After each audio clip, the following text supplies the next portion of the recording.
Vimos como é a nomenclatura e o PAC. Nós vimos hoje então que todos os compostos obedecem à nomenclatura e o PAC, União Internacional da Química Pura e Aplicada. E estudamos a função orgânica dos hidrocarbonetos. Estudamos hoje as funções orgânicas, dentre delas a primeira, que são os hidrocarbonetos, que são compostos formados exclusivamente por carbonos e hidrogênios. Uma boa aula.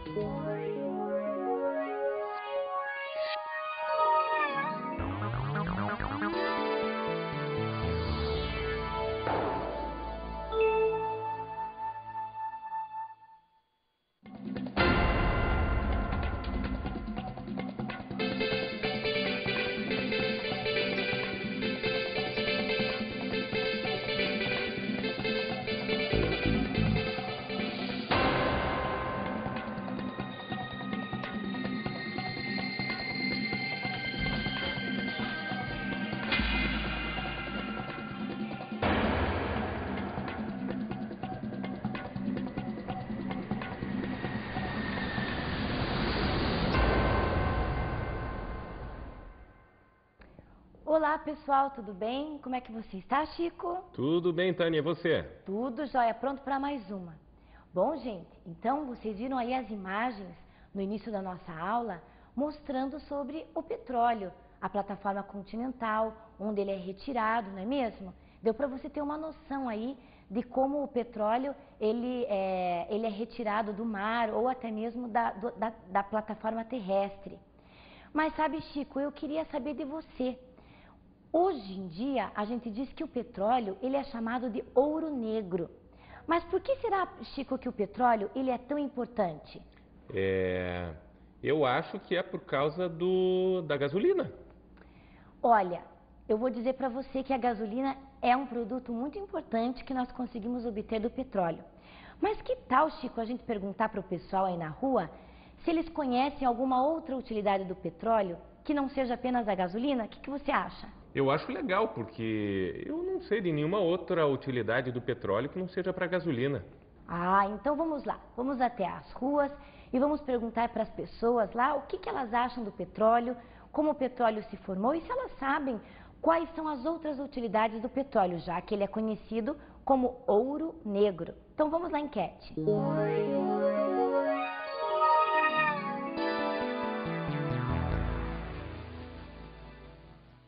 Petróleo tem vários derivados, né? Tem gás, Gasolina, tintas, até chiclete usa da borra do petróleo, não é isso? eu sei que dá pra sujar o mar, que eles pegam, poluir, um monte de coisa aí. asfalto, várias coisas que você pode usar o petróleo.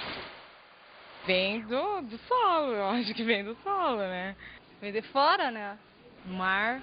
Né, o mineral fossilizado extrai altas profundidades no mar.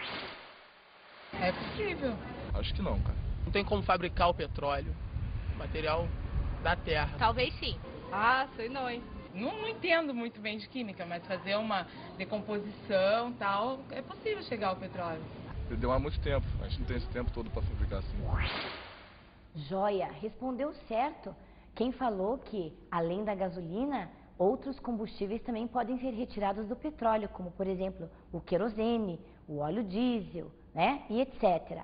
E respondeu certo também quem falou que, além dos combustíveis, também podemos retirar do petróleo, gente, todos os tipos de plásticos, nós conseguimos fabricar medicamentos, tudo isso através do petróleo. Poxa, vivendo e aprendendo, hein, Tânia? Joia, então vamos agora então ao tema da nossa aula de hoje, que é o petróleo e o carvão mineral.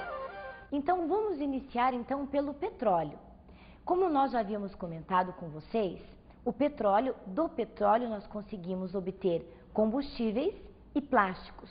Só que sabe, pessoal, 90% do petróleo é utilizado para a produção de combustíveis e apenas 10% é utilizado na confecção de plásticos, medicamentos, tecidos, corantes, tintas e etc. Então veja que do petróleo, dos 90%, nós tiramos o gás de cozinha, nós tiramos a gasolina, o querosene, o óleo diesel, que são todos combustíveis, certo? E os outros pequenos 10%, nós tiramos, pessoal, toda essa gama de produtos que nos traz o conforto do nosso dia a dia.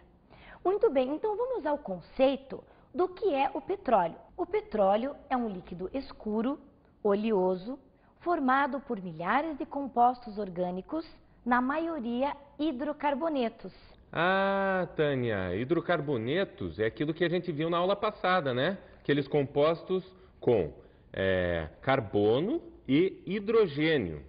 Exatamente, Chico. Então, o petróleo é uma mistura de hidrocarbonetos, de outros compostos, principalmente os hidrocarbonetos.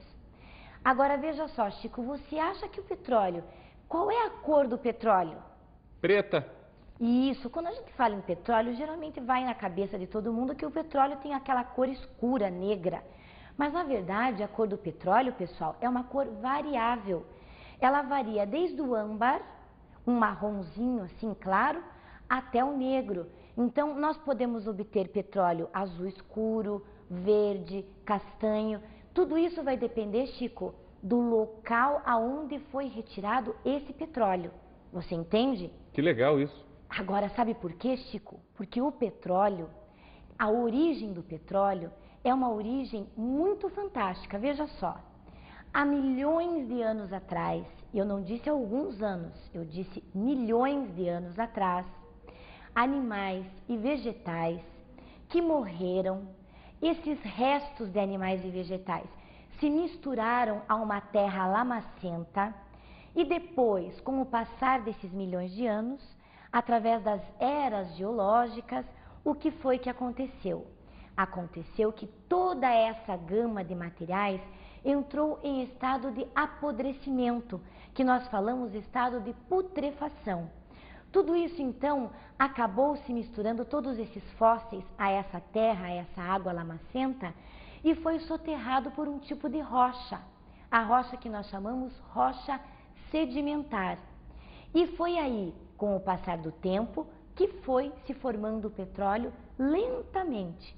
E hoje nós temos então o petróleo, não facilmente, né, ao nosso alcance, mas muito mais fácil, né, do que antigamente os povos, né, que foram os primeiros que descobriram o petróleo. Nós sabemos que já no Antigo Egito, eles já utilizavam o petróleo para acender os seus, fazer os seus altares aos seus deuses, e até mesmo, Chico, para impermeabilizar os cascos dos seus navios. Então o piche, né, do asfalto já era usado para isso. Tânia, Diga, Chico. quer dizer então que petróleo é uma mistura de lama e um monte de coisa morta? É isso aí. Então o petróleo, na verdade, ele é uma porção de animais e vegetais, né, restos de plantas e animais, dinossauros até, a gente acredita que estejam ali misturados, né, que morreram, entraram em decomposição e formaram esse líquido maravilhoso que trouxe para nós, né, no nosso cotidiano, muito conforto mesmo. E nós já vamos ver quais foram esses confortos aí, essa mordomia que o petróleo nos ofereceu. Então veja só, dependendo do lugar, da região de onde o petróleo é retirado, ele contém produtos diferentes. Então veja só, o petróleo é conhecido como a base parafínica, ou seja, quando predominam até 90% de alcanos. Esse é o tipo de petróleo predominante aqui no nosso Brasil. Tânia, só para mostrar aqui que eu aprendi, olha só que beleza. Alcanos são hidrocarbonetos, quer dizer que só tem carbono e hidrogênio, que só tem simples ligações, não é isso? Exatamente, e esse então, como eu já falei, é justamente o petróleo que predomina aqui no Brasil, que é retirado aqui no Brasil. Agora veja outra base, a base asfáltica. É quando predominam hidrocarbonetos de massa molecular elevada, que produzem o asfalto. Então, você vai ver que é um líquido mais denso, né? Já não é tão líquido quanto a gasolina, ele já é mais denso mesmo, mais grosso, podemos assim dizer. Vamos ver a outra base, a base naftênica, quando, além dos alcanos, há até 15% ou 20% de cicloalcanos. Lembra o que é cicloalcano, Chico? É claro, é a mesma coisa que alcano, só tinha ligação simples, mas eles fazem ciclos, né? Eles fecham a cadeia. Isso, tá craque, hein, Chico? Tá bom, agora vamos para a próxima base aqui, ó. A base aromática, quando além dos alcanos, há até 25% ou 30% de hidrocarbonetos aromáticos. Tânia, Diga, Chico. olha, vou mostrar que você de novo. Aromáticos é quando tem aquele anel benzênico, né? Quer dizer que tem aquele anel com 6 carbonos, hidrogênio e aquelas ligações duplas que ficam girando, né? Exatamente. E esse petróleo, Chico, é justamente o petróleo típico lá do Golfo Pérsico, lá dos árabes. E ele é um tipo de petróleo muito importante, porque dele nós conseguimos retirar muitos compostos que nós utilizamos aí no nosso cotidiano. Muito bem, Chico, estou gostando de ver. Só que agora, Chico, eu quero explicar para você o seguinte, que a palavra petróleo, uma palavra esquisita, né? Petróleo. Mas sabe o que quer dizer petróleo, Chico? Não. Petróleo, se você quebrar a palavra, nós teremos assim, ó, óleo de pedra. Ou seja, acreditava-se antigamente que o petróleo fosse retirado da rocha sedimentar, porque sempre nós temos junto ao petróleo esse tipo de rocha. Então, quando a gente vai procurar o petróleo, quando os cientistas, né, os estudiosos vão procurar o petróleo, a primeira coisa que eles fazem, Chico, é verificar se naquele determinado terreno existe rocha sedimentar. Se não for terreno onde tem rocha sedimentar, então nem precisa procurar o petróleo, porque muito provavelmente não vai existir. Porque a rocha sedimentar, ela é porosa, Chico. Ela é cheia de buraquinhos, de poros, que retém o óleo no meio desses poros. Você entende? Então, antigamente, lá muito tempo atrás, achava-se que era a rocha que produzia o petróleo. E, na verdade, hoje nós sabemos que não, né? Que o petróleo ele tem origem nos restos de vegetais e animais. Agora, veja como é feita a escavação. Então, veja aquela torrezinha ali em cima, é aonde é colocada a plataforma. E daquela plataforma desce uma broca. Essa broca, Chico, ela vai perfurar o solo, né? Depois do solo vem o arenito e logo em seguida do arenito vem a rocha sedimentar. Então veja que ali embaixo, né, os alunos estão vendo aí, nós temos um bolsão mostrando como é que fica o petróleo, então, entre essa rocha. Então, embaixo do petróleo nós temos água salgada, o que caracteriza a origem marinha, né, do petróleo. Em cima, o óleo, né, sobrenadante, e o gás que fica ainda em cima do petróleo, que é o gás natural, que nós já vamos falar dele aí. Então, quando é feita a perfuração dessa rocha, Chico, tudo isso está tão pressionado, sob uma pressão tão grande, que quando ocorre a perfuração, o gás, né, ele acaba escapando pelo buraco onde a broca penetrou, né, e leva com ele o petróleo. Por isso que a gente diz então que o petróleo jorra, porque tudo está sob grande pressão. Aí lá em cima, então, depois que a pressão diminui, então o petróleo ele é recolhido. Legal, é por isso que a gente vê sempre aqueles postos de petróleo que fazem jorrando tudo, né? É bem isso aí.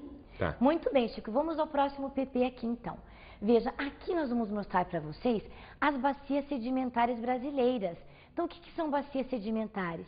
Seriam os locais, pessoal, onde há a maior probabilidade no Brasil de se ter petróleo. Alguns locais não são confirmados, mas como existe rocha sedimentar, solo sedimentar, acredita-se na possibilidade de que haja petróleo. Então, veja o mapa aí do Brasil. Veja que essa região que está aí verdinha é justamente a região da probabilidade, né? Porque são bacias sedimentares. Veja que nós temos ali no Amazonas, né? Lá em cima, nós temos também na região do Pantanal, né? Nós temos possibilidade justamente porque são regiões, né, Chico, bem alagadas, não é verdade? É, e que tem muita árvore, muito bicho, né? Isso, exatamente. Então, são regiões que existem probabilidade de se ter petróleo. Agora, onde a setinha está mostrando ali, Chico, são locais onde já é retirado muito petróleo. Então, veja que em todo o litoral, praticamente, do Brasil, né? Principalmente na setinha de cima ali, é o recôncavo baiano, onde nós temos uma grande produção de petróleo. E embaixo é na Bacia de Campos, no Rio de Janeiro, onde também, Chico, se produz muito petróleo. Você sabe que o Brasil, 80% do petróleo que é consumido aqui no nosso país, é o próprio Brasil quem produz. Legal isso, hein? Muito legal. O Brasil é um grande produtor de petróleo, embora, né, não consiga suprir toda a demanda do país, né? Então precise importar um pouco de petróleo também. Mas praticamente todo o petróleo que nós precisamos é fabricado aqui no Brasil mesmo. Legal, né, Chico? Aham. Então veja só, Chico, não é em qualquer lugar que a gente pode sair procurando petróleo. Existe probabilidade, mas para que haja realmente uma perfuração, para que você possa obter petróleo, tem que ter certeza absoluta de que naquele local tem petróleo. Porque é muito caro, Chico, para você poder colocar toda a plataforma, fazer a perfuração, de repente vai lá, perfura, tem só um pouquinho de petróleo. Então não adianta. Esses estudos, então, são feitos através de, olha só, os aviões tiram perfeitas radiografias do solo, através dos satélites também e através de estudos geofísicos do solo. Então, nós podemos ter absoluta certeza de que naquela dada região tem petróleo. Aí sim, instala-se toda a plataforma que nós vamos ver logo a seguir. Porque se não tiver certeza, não tem como perfurar, né? Porque os custos para perfuração são muito altos. No mar, então, os custos são mais altos ainda. Bacana, professora. Joia, então vamos ao próximo PP, a perfuração terrestre. Então agora vamos mostrar para você, aqui no nosso cartaz, como é feita a perfuração terrestre então. Nós temos aqui, pessoal, olha só, nós fizemos um cartaz para você entender melhor. O bloco de coroamento. Então isso daqui é instalado, né? Essa torre é instalada no solo e a broca, então ela desce e ela vai perfurando. Aqui você tem aqui o sentido aqui, ó, da broca, né? Então, além disso, nós temos então uma mesa rotativa aqui, né? Que vai fazer o giro da broca, a válvula de segurança, né? Tubos de revestimento, os tubos de perfuração e o tanque de lama, né? E aqui os motores todos que fazem com que a broca possa então fazer a perfuração. Então essa perfuração que nós estamos vendo é uma perfuração então terrestre. A perfuração terrestre, ela é muito mais barata, só que no mar nós conseguimos encontrar muito mais petróleo do que na terra. E então o custo no mar é mais elevado, porém é mais vantajoso pela quantidade de petróleo que nós conseguimos obter, certo? Temos aqui também então a plataforma daí no mar. Então veja como é feito no mar, né? As pessoas às vezes ficam pensando, nossa, como que aquilo tudo fica, né, no mar, fica sobre o mar? Então na verdade são algumas pernas, né, que tem a plataforma. Essas pernas elas são retráteis, então elas podem aumentar ou diminuir conforme, né, a profundidade aqui do solo marinho. E elas são então fixadas no solo marinho. Aí sim, daí é feita toda a perfuração, né, que parte então daí da água até que ela encontra então o solo marinho, até que ela encontra a rocha sedimentar. Então, depois que tudo isso é feita a perfuração, o petróleo é colocado em dutos, né? Esses dutos são as tubulações. E depois dessas tubulações, elas são encaminhadas até os navios petroleiros, como você pode ver aí na foto, né? Então, esses dutos são encaixados nos navios petroleiros, que levam então o petróleo até os portos, e daí nos portos eles são colocados em novos dutos e são então encaminhados através de tubulação até as refinarias. Nós temos aqui em Curitiba, né, mais precisamente em Araucária, né, nós temos a refinaria Presidente Getúlio Vargas, que é uma grande produtora de petróleo, uma das maiores inclusive do Brasil. Então todo esse petróleo não vai através de caminhão, né, ele vai através de dutos subterrâneos que chegam então até a refinaria. Ah, agora eu entendi. Legal, né, Chico? Então agora nós vamos dar um tempinho aí pro pessoal, vamos para um breve intervalo e voltamos daqui a pouquinho, tá bom? Até já!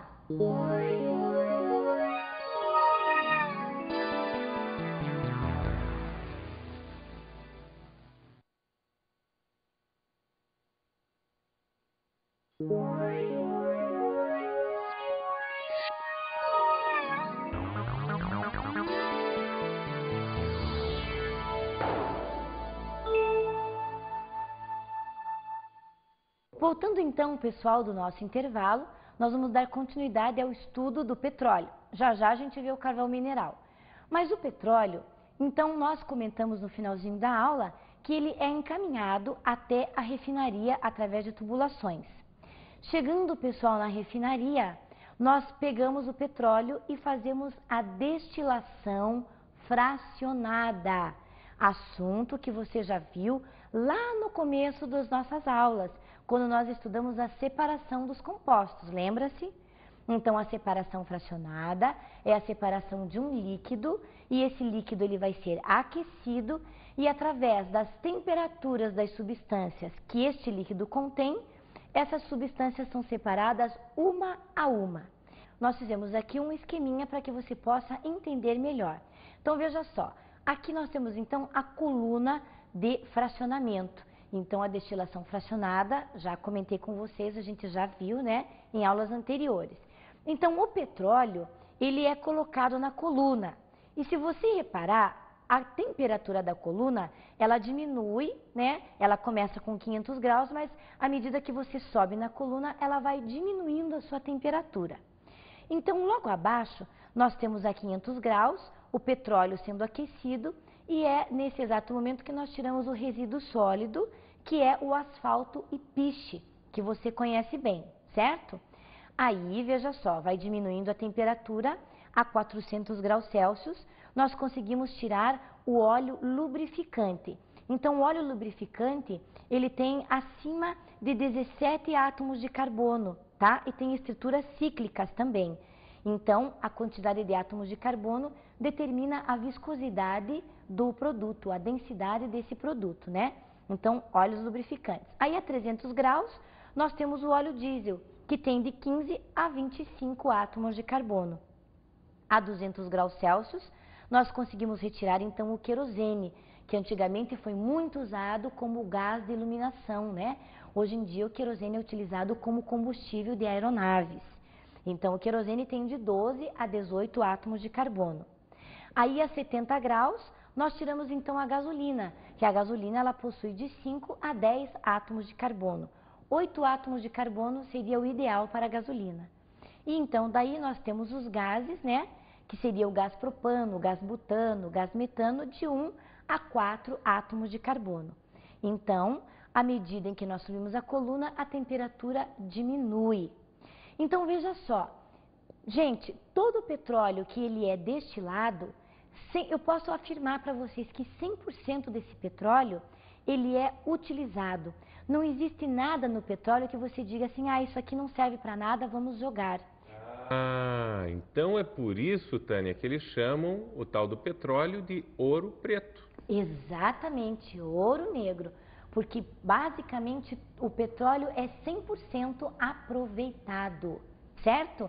Veja só, quando existem resíduos que têm cadeias carbônicas muito grandes, essas cadeias ainda são quebradas em cadeias menores, que é aquilo que você sempre ouve falar na televisão, o craqueamento do petróleo. Craqueamento, cracking em inglês quer dizer quebra. Então veja só o que é o craqueamento. O craqueamento é um processo executado em uma coluna de fracionamento. O craqueamento consiste na quebra de moléculas de cadeias longas, obtendo moléculas menores. Então é exatamente isso, as cadeias carbônicas grandes, elas são aquecidas e são quebradas em pedacinhos bem pequenos. Então, no caso, ocorre então a formação de muito mais gasolina do que quando da destilação do petróleo cru. Então, o craqueamento é muito importante. Veja como que acontece isso, veja a reação química. Então, os alcanos, através de catalisador, né, e de aquecimento, que aquele triângulo significa aquecimento, que você já sabe, nós vamos ter alcanos menores e vamos ter alcenos menores também, e a formação do gás hidrogênio. Então, esses alcanos menores dão origem, gente, a mais gasolina. Isso é fantástico. Agora, fantástico mesmo, Chico, são os subprodutos do petróleo. São as coisas que nós podemos obter do petróleo. Veja essa animação, veja que fantásticos produtos que nós obtemos do petróleo.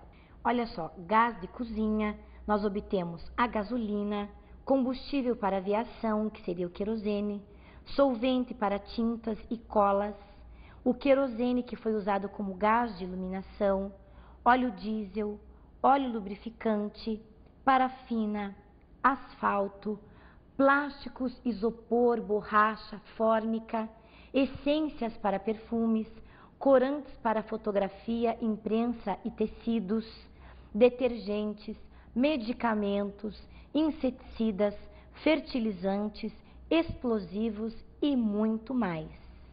Então veja só, lembra que nós havíamos comentado que com 10% apenas os plásticos, os tecidos, os medicamentos são produzidos, né? Apenas 10% precisamos do petróleo. Agora 90% para todos os combustíveis. Confira aqui comigo a porcentagem desses combustíveis. Veja que interessante. 17% gasolinas automotivas e de aviação, 11% solventes, 8% o GLP, que é o gás liquefeito do petróleo, propano e butano, que são os gases do botijão de cozinha, né?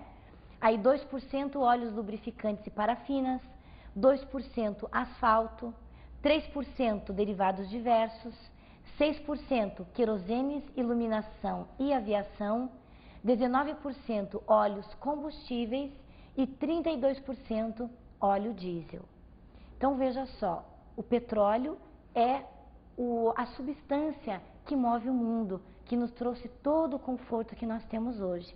Imagine o que seria de nós sem um colchão de espuma macio para dormir, sem um automóvel para dirigir, com o combustível, logicamente, que veio do petróleo, e outras coisas também, como o estofamento do próprio automóvel, os próprios painéis, tudo isso, né, pessoal, são produtos que nós obtemos através da destilação do petróleo. Então, o petróleo é muito importante no nosso mundo, embora nós saibamos que ele tem, né, 40 anos de vida, aproximadamente, porque uma vez que você retira o petróleo, ele não vai produzir petróleo novamente, né, porque, como nós já vimos, o petróleo demora milhões de anos para se formar.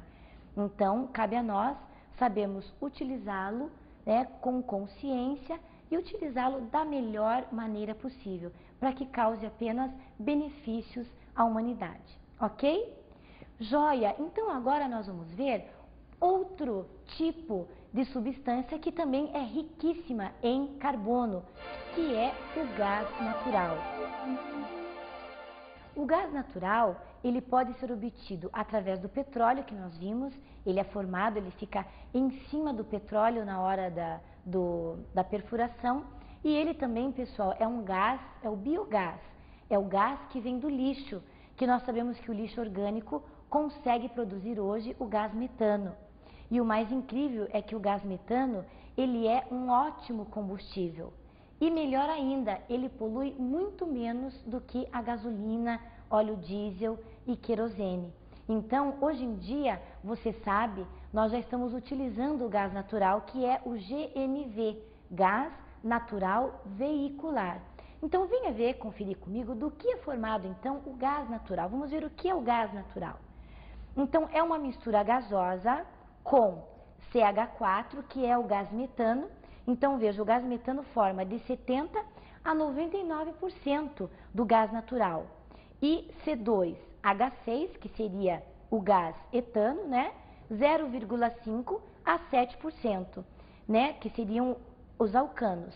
E também é formado pelo ácido sulfídrico, pelo dióxido de carbono e pelo gás nitrogênio, que é o N2.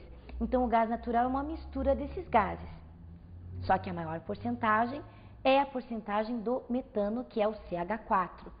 Agora, o metano, então, como nós já comentamos, ele é ótimo justamente porque ele polui muito menos o ambiente. E melhor ainda, né, pessoal, é um gás que é formado através do apodrecimento de matéria orgânica, de substâncias orgânicas. Então, além de poluir menos, é um combustível extremamente barato, certo? Muito bem, então agora nós vamos ver o que é o carvão mineral. Vou contar para vocês então a história de como ele surgiu, porque o carvão mineral, a história do surgimento do carvão mineral é diferente daquele carvão que você usa para assar sua carne na sua casa.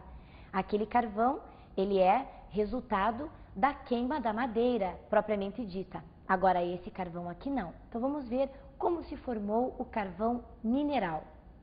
Há milhares de anos, grandes florestas cobriam boa parte da terra. Quando essas gigantescas plantas morreram, formaram uma massa, contendo, sobretudo, a madeira, sobre a qual novas plantas cresceram, morreram e foram cobertas por lama e areia. O calor e a pressão começaram a provocar transformações nessa massa, originando o carvão mineral. Então veja só, Chico, a formação do carvão é parecida com a do petróleo. Principalmente, né, Chico, por causa do tempo em que houve, né, que levou-se para que houvesse essa decomposição aí da madeira. Tânia, Diga. qual é a diferença entre os dois? Bom, a diferença é que o petróleo são restos de animais e vegetais, né, que entraram em decomposição. Aqui, Chico, é apenas a madeira. Então eram grandes florestas, gigantescas florestas, que um dia daí foram derrubadas, foram soterradas. Por cima delas cresceram outras florestas que foram novamente soterradas, né, com areia, e que daí, através de várias transformações químicas, sabe que transformações químicas, Chico? Apodrecimento? O apodrecimento, além disso, algumas substâncias que contêm a madeira, como a água, como gases, né, CO2, foram sendo eliminados pouco a pouco da madeira. Então, ficando apenas o carbono mesmo, que forma o carvão. Beleza. Então, veja só, Chico, através, então, da volatilidade dessas substâncias, elas foram saindo pouco a pouco da madeira, ficando apenas, então, o carbono. Então, dependendo do teor de carbono, é que nós temos, então, os tipos de carvão mineral. Então, vamos lá aos teores de carbono. Então, olha só, através dos milhões de anos, nós tivemos a eliminação de hidrogênio, oxigênio e outros elementos na forma de substâncias voláteis. E daí, quanto mais essas substâncias voláteis foram saindo da madeira, né, nós tivemos o aumento do teor de carbono. Então, a madeira, normalmente, ela tem 50% de átomos de carbono. Agora, já a turfa, que é um tipo de carvão mineral, ela possui de 55% a 65% de carbono. O lignito, ele possui de 65% a 75% em átomos de carbono. O carvão betuminoso, também conhecido por vocês como hulha, tem de 75% a 90% de carbono. O antracito possui acima de 90%. E já a grafite possui 100% de carbono. Então, para nós, a hulha é um dos carvões que nós mais utilizamos. Então, para isso agora, eu quero convidar você a ver como é feita a destilação dos produtos do carvão, certo? Então, venha comigo. Então, vamos lá. Destilação seca do carvão mineral. Veja só o esqueminha que nós montamos para você entender melhor. Então, nós temos uma retorta onde é colocado o carvão para ser aquecido. Então, o carvão é superaquecido e ele libera, então, 3 resíduos. O sólido, que fica na própria retorta, né? O líquido, que é dividido em 2 etapas, as águas amoniacais e o alcatrão da hulha, e os gases, que também são muito utilizados como combustíveis. Então, essa é a destilação seca do carvão mineral. Agora, pessoal, eu quero que vocês vejam uma animaçãozinha que nós fizemos para você ver como é retirado o carvão mineral das minas de carvão. Olhe lá. Então, nós temos lá, fazemos a perfuração verticalmente e logo em seguida que nós encontramos, então, o carvão, essa perfuração é feita horizontalmente. Precisa entrada de ar para que a pessoa que está ali na mina escavando, né, não morra sem a entrada do oxigênio. Então, está aí um esqueminha para você entender melhor. Então, nós vamos ver agora as utilidades do carvão mineral. Da destilação da hulha, a destilação seca, nós conseguimos desprender os gases, que são gás hidrogênio, gás metano, monóxido de carbono, que são usados como combustíveis. Líquidos, nós tiramos 2 partes líquidas, são as águas amoniacais, que são utilizadas como fertilizantes, e o alcatrão, que é muito utilizado na indústria química porque ele é rico em compostos aromáticos. E por último, o resíduo sólido, ele é o carvão coque, utilizado na fabricação de ferro e aço lá na indústria siderúrgica. Joia, né, pessoal? Então agora nós vamos para as nossas dicas de estudo.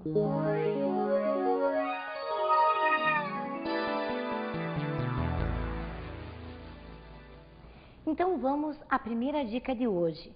A minha dica de hoje é que você faça aí uma lista dos produtos obtidos através do petróleo. Veja como eles fazem parte do nosso cotidiano. A próxima dica que eu quero dar para você é que você conheça um pouco mais sobre o ouro negro, onde ele é retirado, quais são os lugares do mundo onde existe maior parte de petróleo, né? Onde existe muito petróleo. E a minha última dica é que você comece a pesquisar quais são as alternativas que os cientistas estão buscando para a substituição do petróleo e do carvão mineral, ok?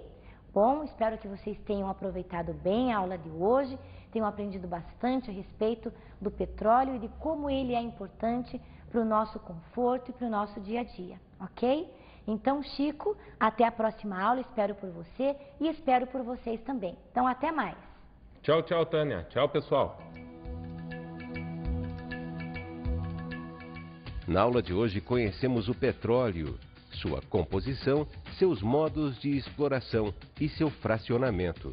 Então hoje nós vimos que o petróleo é uma mistura de hidrocarbonetos que nós podemos fazer exploração tanto na plataforma continental, que seria na terra, ou na plataforma marítima, que seria no mar.